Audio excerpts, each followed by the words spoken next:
Bismillahirrahmanirrahim. Assalamualaikum warahmatullahi wabarakatuh. Alhamdulillah, mari kita baca suratul Fatihah, tapi dalam hati saja. Kita baca suratul Fatihah tapi dalam hati saja, sampai tidak terdengar ada suara. Al-Fatihah.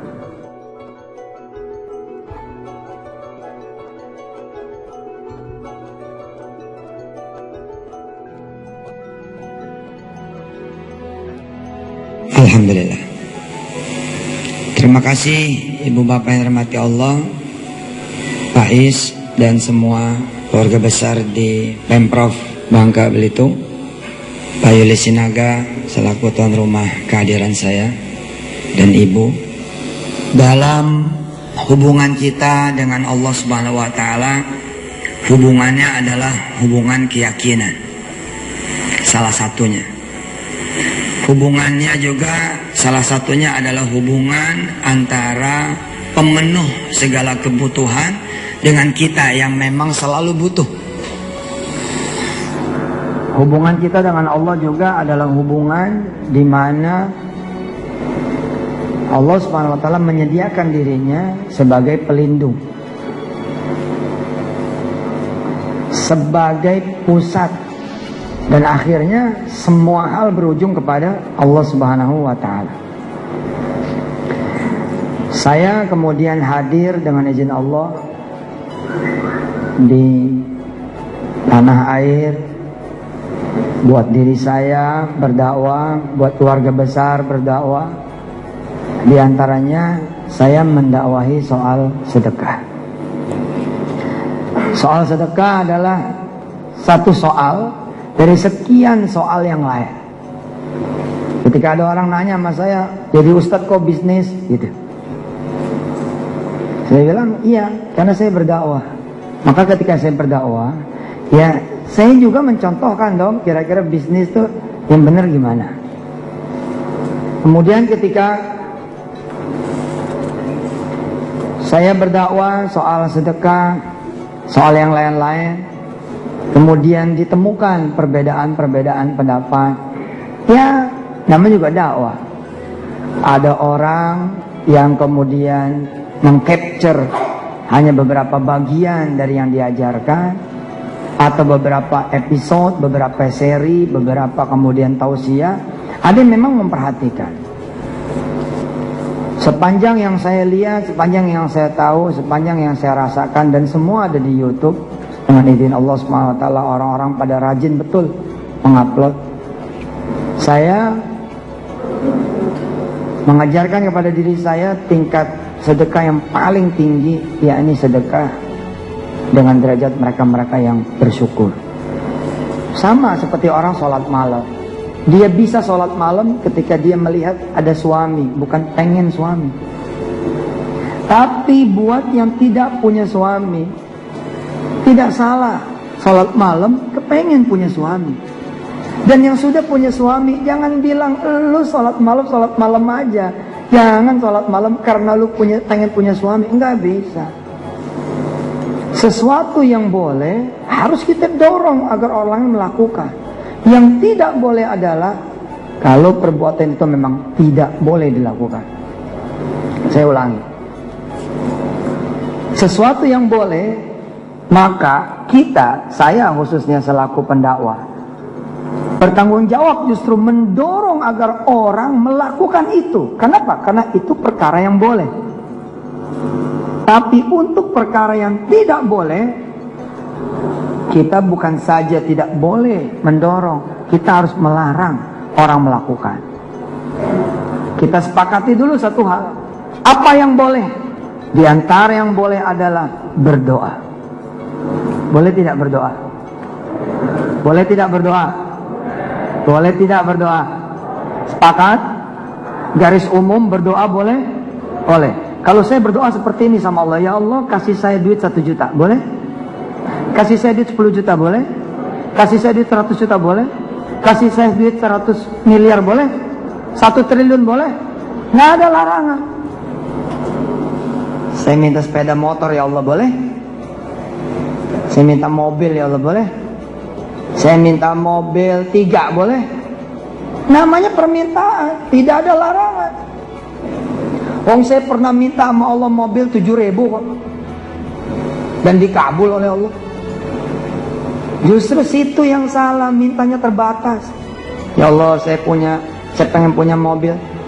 Enggak deh, motor aja.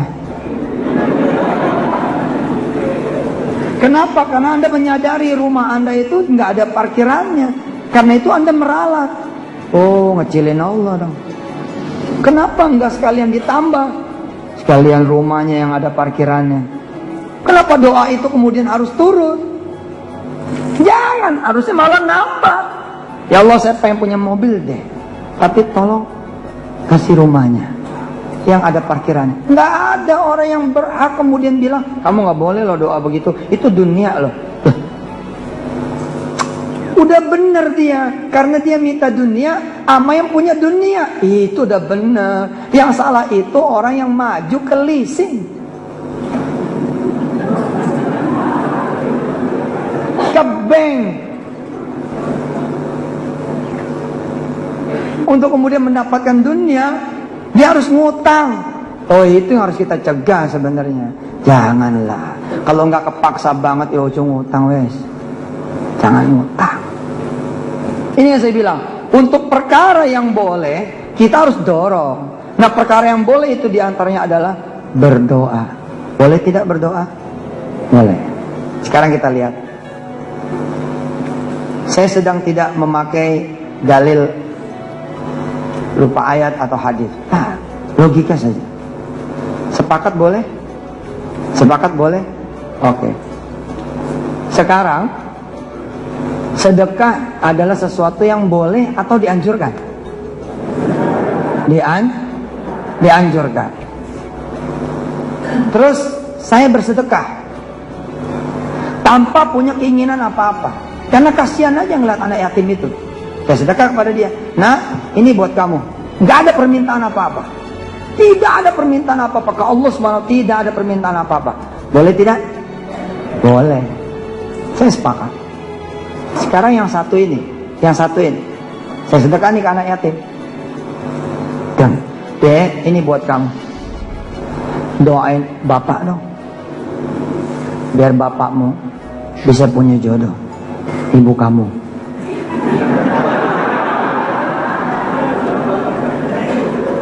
Jangan tertawa loh, logika saudara bisa sakit nih. Menikah adalah sesuatu yang boleh. Cara yang dibenarkan Allah.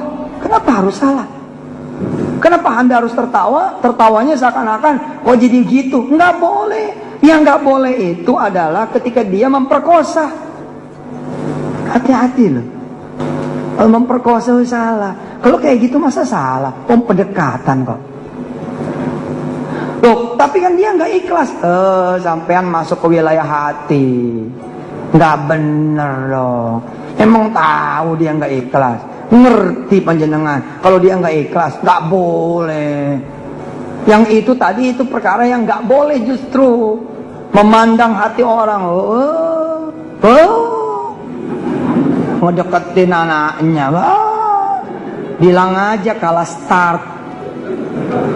Pakai ngiri, munculnya begitu. Padahal harusnya dia yang melakukan kalau memang dia pengen emaknya.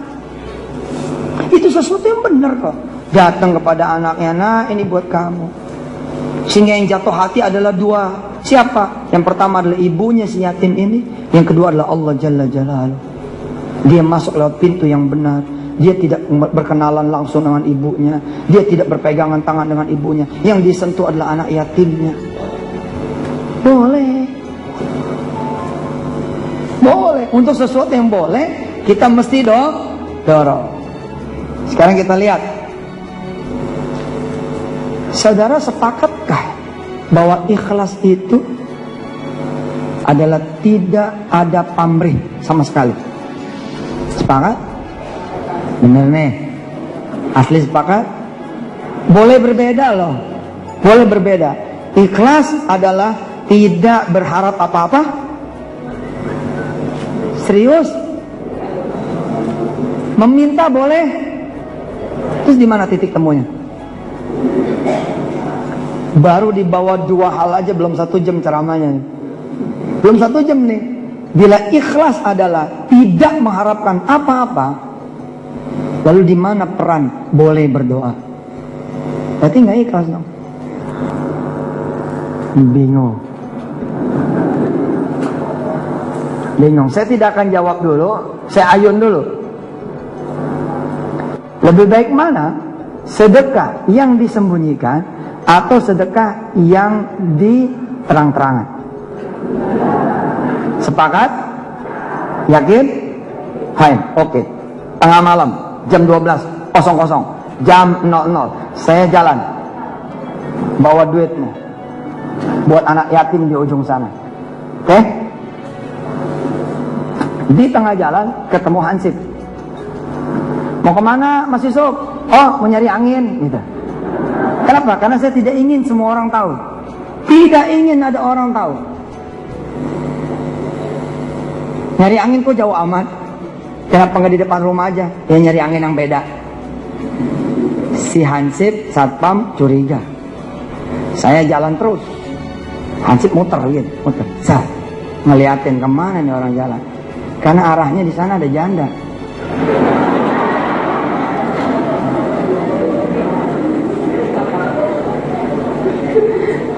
Dilala si Hansip langsung menyimpulkan tanpa kemudian pengawasan yang melekat.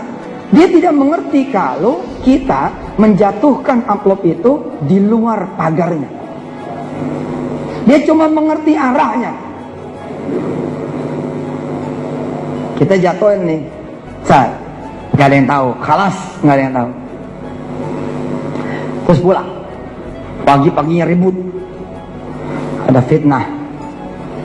Ada Yusuf Mansur datengin janda semalam.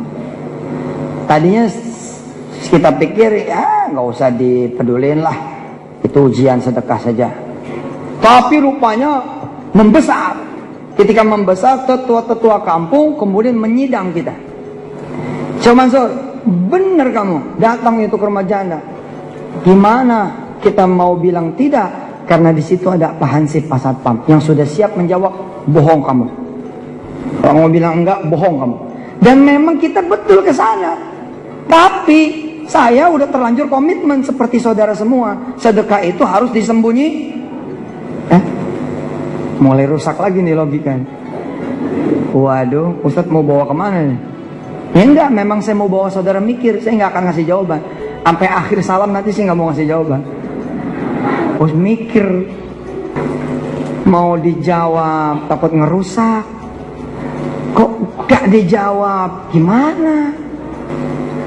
Bila mana saudara siap digebukin, siap terima dengan segala resiko, dari prinsip saudara, ahlan. Tapi saat itu tidak baik bila saudara siap, tapi yang lain gak siap. Kenapa? Yang lain tidak siap menjadi orang yang benar. Yang lain tidak siap menjadi orang yang tidak bisa berburuk sangka. Semuanya bisa berburuk sangka. Harusnya nggak berburuk sangka, tapi jadi berburuk sangka. Kenapa? Karena rupanya prinsip kita yang salah.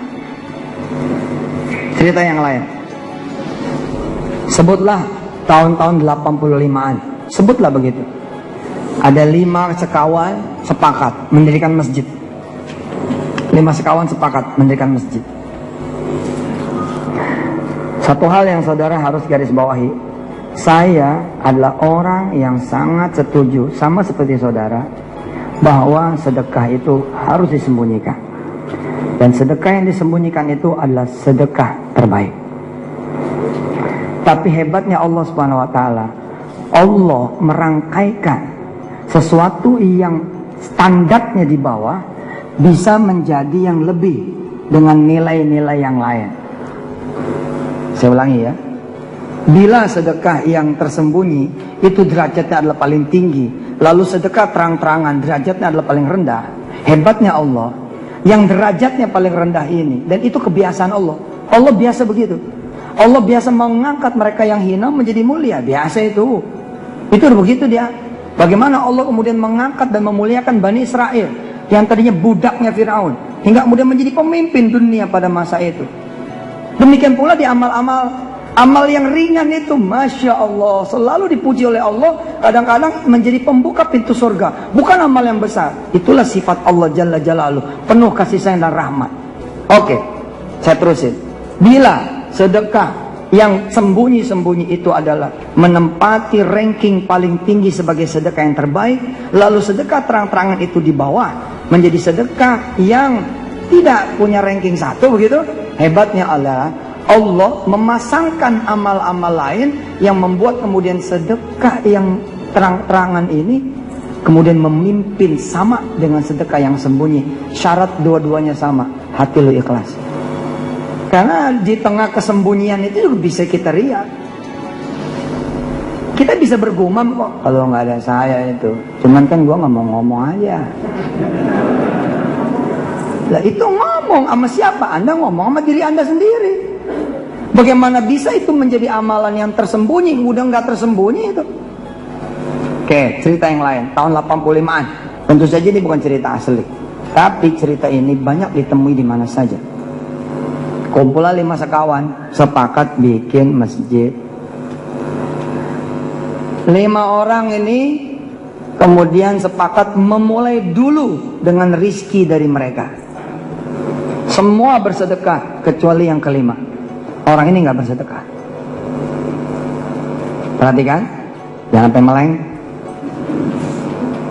Semua sedekah kecuali yang kelima, tidak bersedekah. Besi, kayu, keramik, semen, duit, semua ada notulansinya. Tapi yang satu ini nggak sedekah. Dari waktu ke waktu, yang bersedekah tambah banyak, masjidnya juga jadi.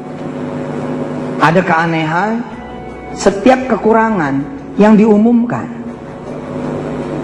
Kan biasa tuh di masjid, kita sudah punya 4 kusen, kurang 2 kusen. Buat siapa yang mau bersedekah, silakan nanti menghubungi takmir masjid.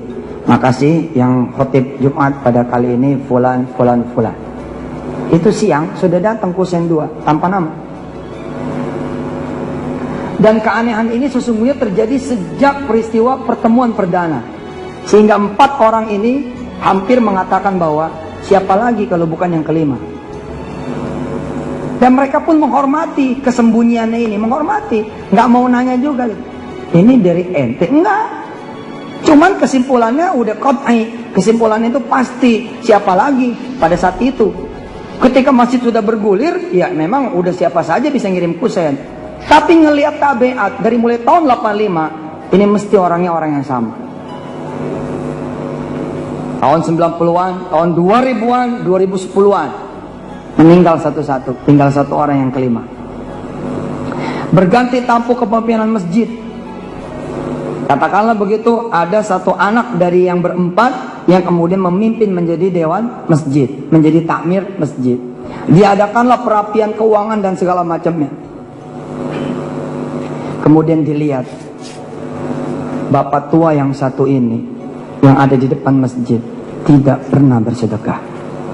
Padahal begitu rajinnya dia, selalu ada di saf 1. Mestinya dialah yang paling pertama bersedekah. Atas dasar tabligh, dakwah anak muda ini mendatangi Pak Tua. Kesembunyian saudara diuji di situ. Tadi saya bilang, bila saudara bisa bertahan digebukin, oke, berarti saudara itu emang baik pot. Tapi siapa yang tahan seperti itu? Sedekah itu banyak pernak-perniknya. Sedekah itu banyak pernak-perniknya. Saya alhamdulillah dengan izin Allah Yusuf Mansur merasa the chosen one. Makasih ya Allah, saya jadi banyak belajar karena saya memang menjadikan sedekah sebagai topik utama. Sehingga saya mencoba mempelajari dari berbagai sisinya, tidak merupakan bab tapi kitab. Kan banyak pemateri-pemateri lain, yaitu materi, sebagian dari materi. Kalau saya tidak, memang ini ada sesuatu nih, sedekah ini. Datanglah nih si anak muda yang satu ini dengan izin Allah. Assalamualaikum Pak. Waalaikumsalam. Masuk deh. Enggak, di sini aja. Masuklah. Oh enggak, di sini aja. Sebentar doang kok. Cuman mau ngabarin, bukannya Pak Haji dulu sejaman ya sama orang tua kita semua ya. Oh iya betul, nyamperin dia ke pagar. Gimana emang? Kok dari tahun 85 gak pernah sedekah sih pak? Orang tua kami mati ada tinggalan loh pak, masjid. Hebat sekali. Bila mana Pak Tua yang satu ini bisa bilang begini, oh iya, mudah-mudahan mulai besok saya bisa sedekah. Tapi siapa? Siapa yang bisa seperti itu? Siapa gitu? Apalagi kemudian datang orang yang kedua. Ada apa mas? Enggak, saya lagi ini nih ngasih tahu bapak yang satu ini yang tinggal depan masjid tapi kok nggak sedekah. Yang kedua nanya, benar tuh pak. Makin lama orang makin berkumpul. Orang ini tetap cool. Is the best. Udah itu yang terbaik udah. Dia udah paling top udah. Tapi kita tahu kan, kekutik sedikit saja, semua yang sembunyi keluar. Itu sifat kita. Udah sifat kita.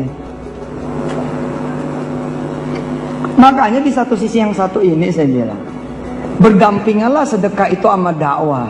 Nah, berdampinganlah kemudian sedekah itu sama syiar. Nah, banyak sekali ibadah di Islam yang memang perlu disiarkan. Kunci matinya apa? Hati. Saya jadi muadzin. Kemudian saya adzan.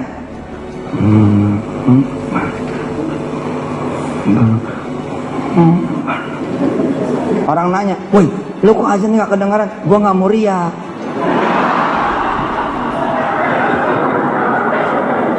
Gua gak mau orang lain denger. Ya gak bener bos. Apakah ada jaminan orang yang kemudian azan bagus, kencang, lagi indah, lalu dia riya? Tidak ada jaminan. Sebagaimana juga tetap tidak ada jaminan dia tidak riya. Tapi perkara bahwa dia tidak ikhlas dan dia riya, itu urusan dia. Tapi kalau kemudian saudara bilang riya ke orang, saudara yang dosa. Bisa dimengerti? Bila mana ada orang kemudian bersedekah, bang, pakai tangan sendiri sedekahnya, terus dia tidak ikhlas, urusan dia. Tapi yang menjadi urusan Anda adalah ketika Anda jatuh buruk sangka, itu urusan Anda. Tadinya nggak ada urusan, jadi ada urusan. Besok dihisap loh sama Allah. Ditanya loh sama Allah. Kenapa kamu cuma ngelihat gitu aja? Sudah menyangka hambaku ini tidak ikhlas. Baik, aku akan perlihatkan hatinya orang itu. Ketika kemudian kamu dulu menyangka dia tidak ikhlas. Neraka saudara. Diperlihatkanlah hatinya dengan cara-cara Allah di hari akhir nanti. Ternyata dia melakukan itu untuk mengajarkan kepada orang-orang. Dilala memang muka orang kan kadang-kadang memang ada yang mukanya sombong itu. Diamnya aja udah sombong ada gitu loh. Nggak pengen tapi gimana gitu. Emang siapa yang salah kan gitu. Wah muka udah setelan dari Allah Subhanahu Wa Taala. Si Patua yang satu ini selalu mengatakan, sudah, insya Allah saya coba akan bersedekah. Dan semua bilang, bener loh Pak ya. Tiba-tiba datang Patua yang lain. Ada apa ini, ada apa? Semua anak-anak muda mengatakan, ya kami lagi berdakwah Pak. Bapak ini pelitnya emang minta ampun. Bukan cuma masjid loh Pak yang gak pernah dikasih. Tapi juga kita kalau punya perayaan-perayaan apa itu, gak ada bantuannya. Kalau kita pasti sudah berontak. Lu mikir gak? Lu pernah teriak-teriak kurang tenda, tiba-tiba ada tenda datang, dari mana? Mikir nggak kamu bilang, masa kita cuma bikin lomba tapi tidak ada hadiahnya? Mikir tidak? Itu saya. Itu. Puluhan tahun dijaga bos, puluhan tahun dijaga. Hanya gara-gara begitu habis. Hebatnya Allah, Tuhan kita Dzur Rahmah. Allah tidak mungkin membiarkan orang itu habis pahalanya selama-lamanya. Kalau kemudian rombongan ini keluar pulang, Lalu orang tua ini menyadari dia salah dan dia menangis, dikembalikan lagi sama Allah seluruh pahala itu. Jahat sekali Allah. Orang ini sudah memelihara puluhan tahun. Masa gara-gara omongan yang marah tadi, lalu Allah kemudian tidak balikin? Balik Allah mah. Balik. Tadi sempat hilang memang.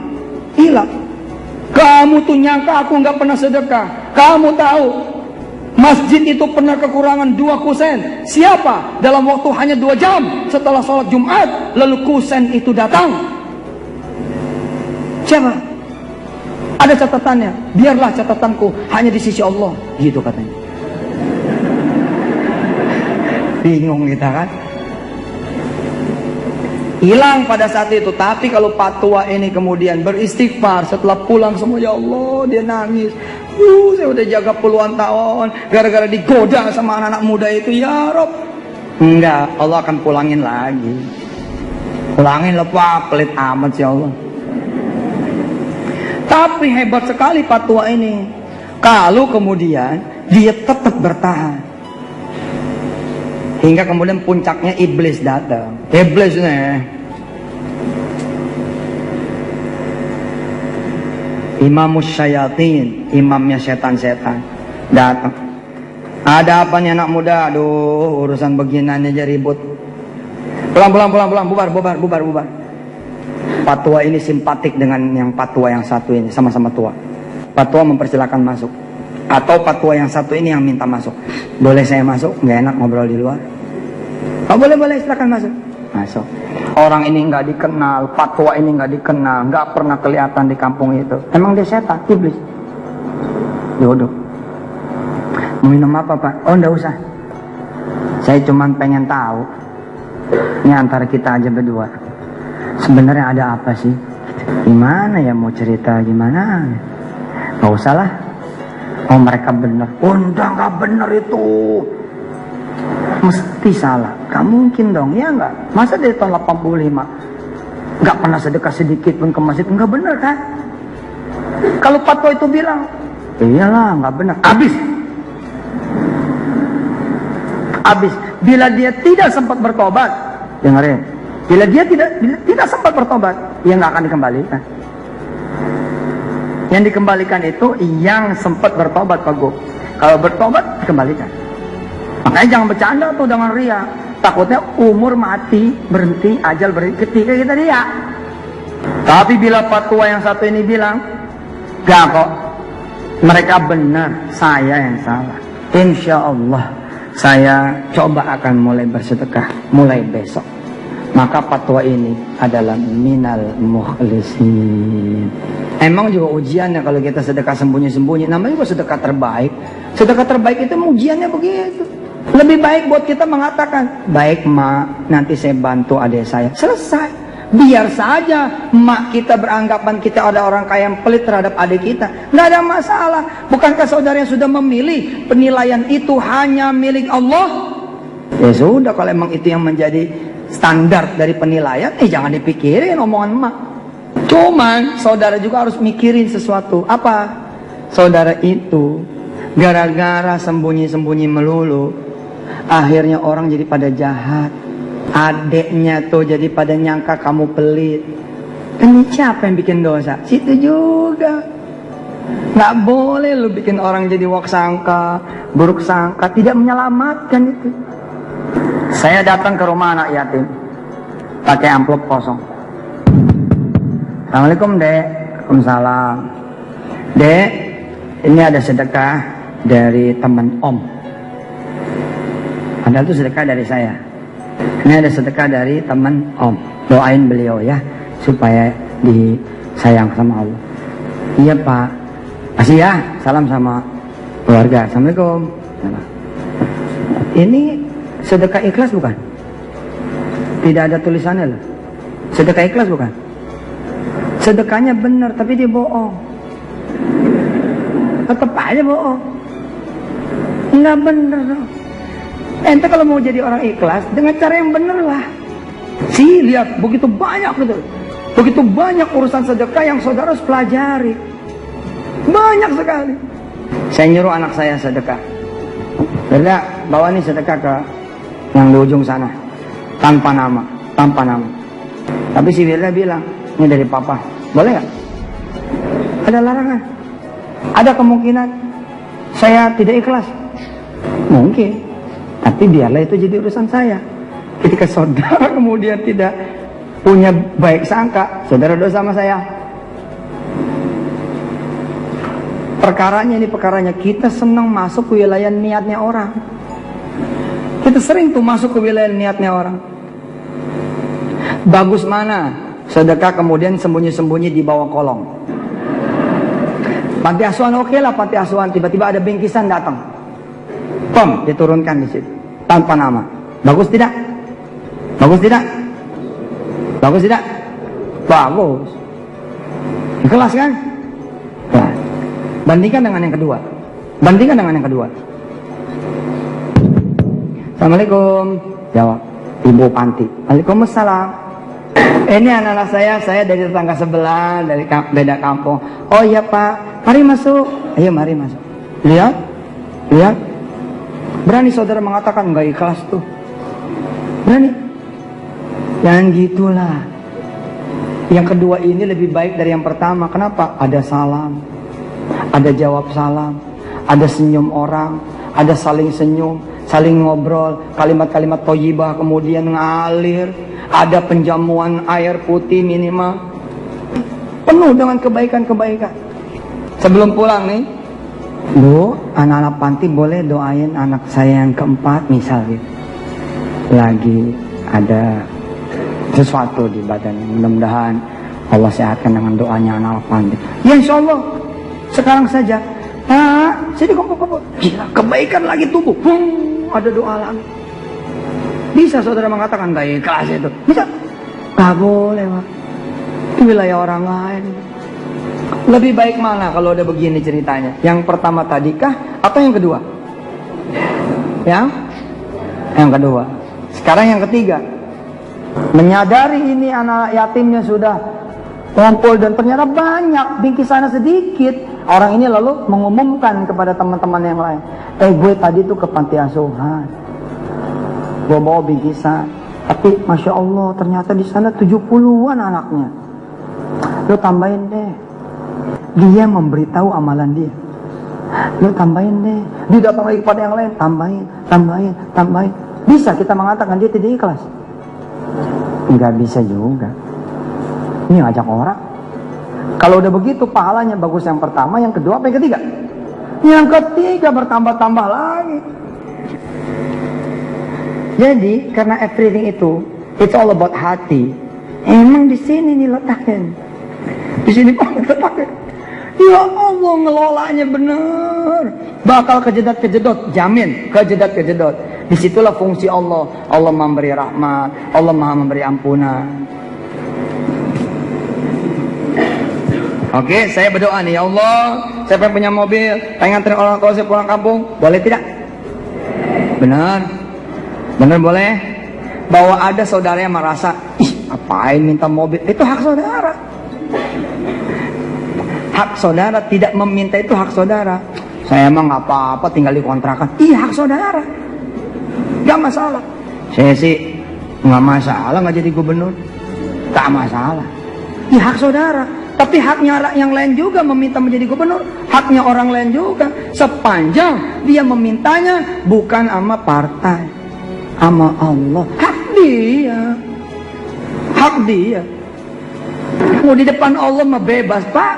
Mau ngomong apa kayak bainaka wa bain Allah faqadlah, hanya ada antara anda dan Allah. Sepakat ya? Boleh ya? Bener boleh tadi? Minta mobil boleh? Oke, sekarang saya punya motor. 1 bulan menjelang puasa, mikir saya, tak sedekahin aja lah motor ini, biar Allah ganti.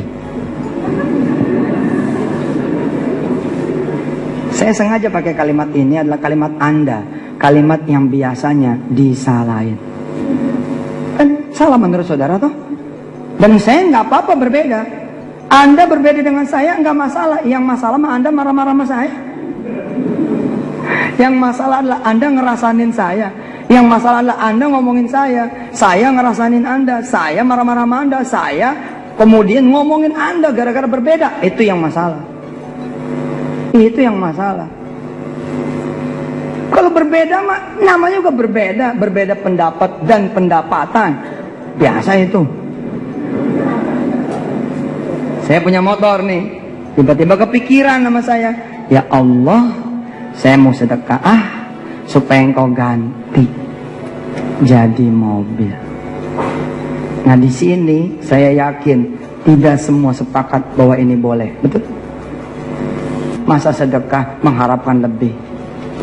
Tadi saya sudah tanya, apakah ikhlas berarti tidak boleh meminta apa-apa? Kalau ikhlas tidak boleh meminta apa-apa, kayaknya mah Allah lah yang pertama mengatakan jangan jadi orang ikhlas. Serius saya ngomong.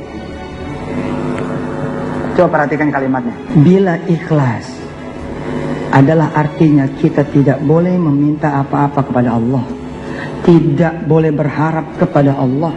Saya rasa Allah lah yang pertama mengatakan jangan kamu jadi orang ikhlas.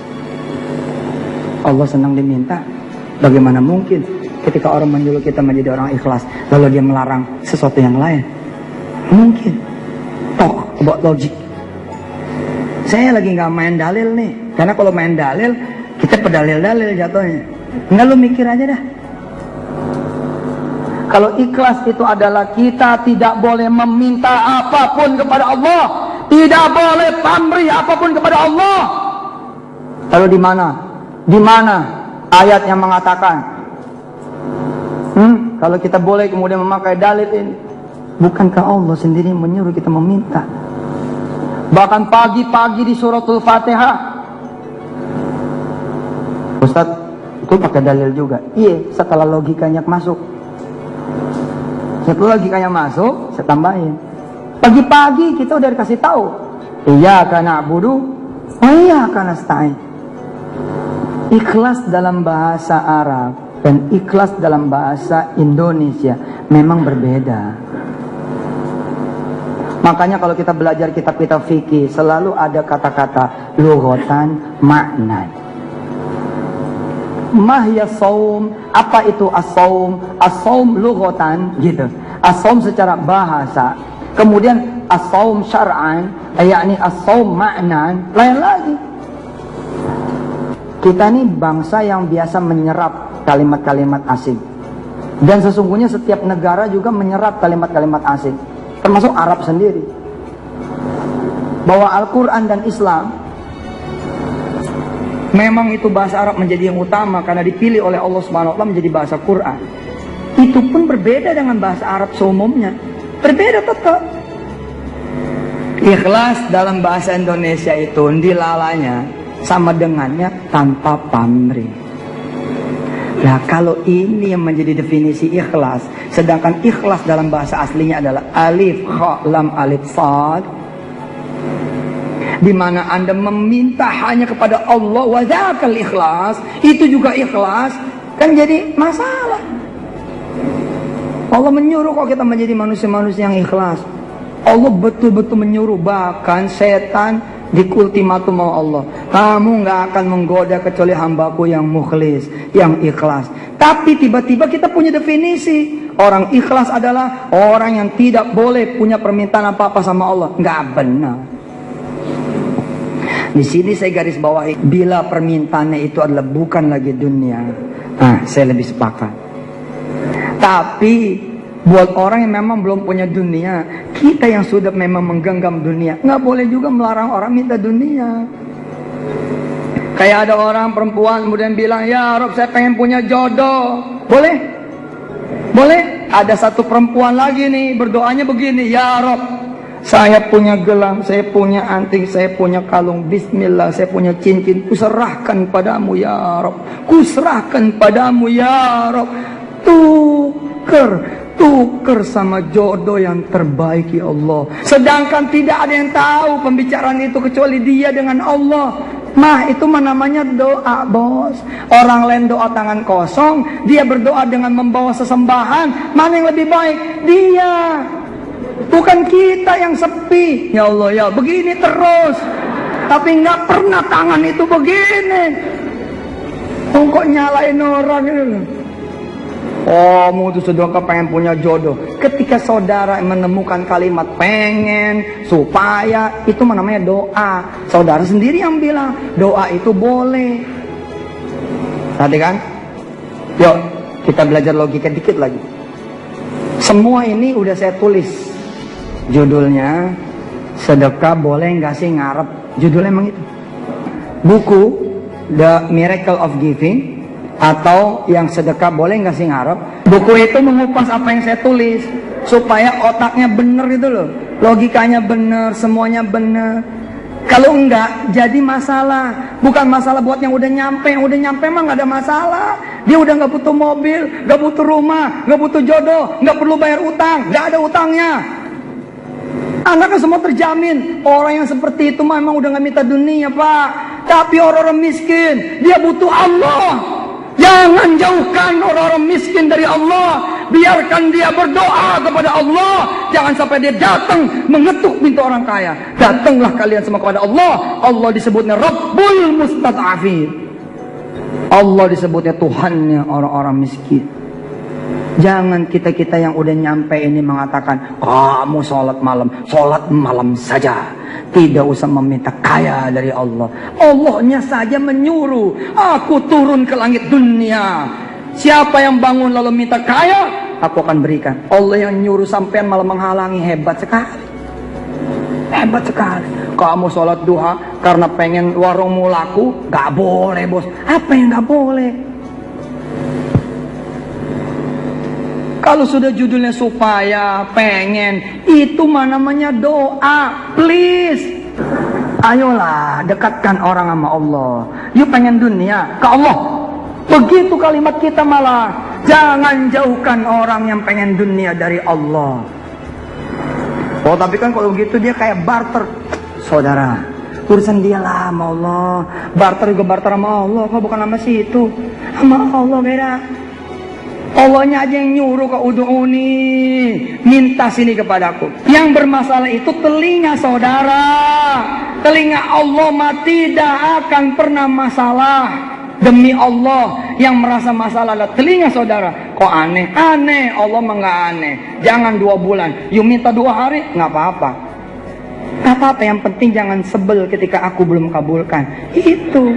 Orang bilang begini, Ustadz, ente itu nanti kalau orang sampai lebaran ternyata tidak dapat juga mobilnya, kan dia jadi rusak. Suzon loh, suzon. Belum tentu. Bisa jadi dia diajarkan oleh Allah dalam 2 bulan itu penuh hikmah. Perjalanan hidupnya penuh hikmah. Di 2 bulan itu kemudian akhirnya dia berubah. Subhanallah. Selama ngomongnya sama Allah boleh. Asli. Inilah buku saya bertutur tentang ini.